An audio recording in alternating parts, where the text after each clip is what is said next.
grabe naman talaga ang face. O sige nga, hulaan nyo kung sino to.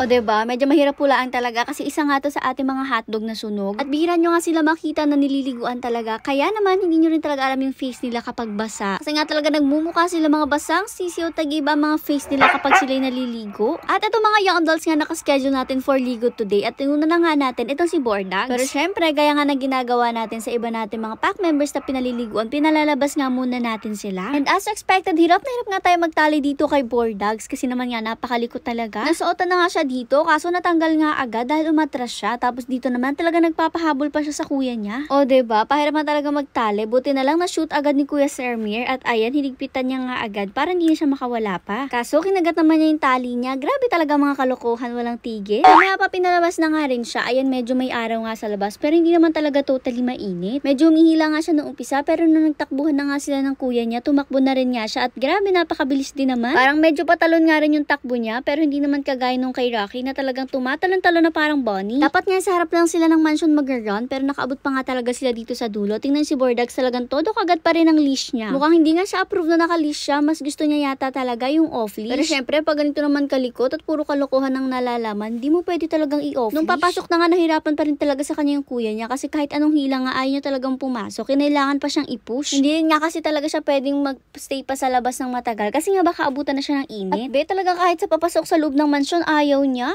Mukhang nasa-sense nga niya na may gagawin sa kanyang hindi niya gusto kaya naman ayaw niyang pumasok. Pero syempre no choice siya. Pagpasok nga diniretso na agad siya dito sa may luguan at inumpisahan na agad siyang paliguan. Kasi nga sa sobra kapal ng balahibo na to sigurado matatagal na naman na magpapaligo. Matagal na nga sa pagkukuskus at paglalather. Syempre sa pag-blower mas matagal pa rin nga. Anyways, alam niyo na naman ang ating routine or ang ating step by step ng pagpapaligo. Inuuna nga natin yung bar soap ang ginagamit sa kanila. Ginagamit nga yun sa buong katawan nila and syempre minimake sure nga natin na nalalather up ng ayos para nga sure na nalilinis sila. Sa buong katawan nga, ultimo yung mga paa nila, mga kasingit-singitan nila at yung mga puwet nila. Syempre, kailangan yung bumula. And ewan ko kung bakit itong mga ganitong bar soap, medyo mahirap nga silang paburain sa fur. Kaya naman medyo matagal din talaga yung pagkukuskus na ganito. Pero syempre, kailangan nga natin ng konting patience para nga mag-make sure na talagang malinis sila pagkatapos. Syempre, after nga silang sabon-sabunin, banlaw time naman ang sunod. Kasi nga may sunod pang ilalagay sa kanila, hindi lang sabon syempre. Good thing na lang din talaga na hindi malikot si Bordags. Hindi nga masyado nahirapan yung tagapagpaligo sa kanya. Although medyo maakit-akit nga lang siya talaga very light. Pero yun nga lang yung ginagawa niya, hindi nga siya nagwawala kapag hawak siya.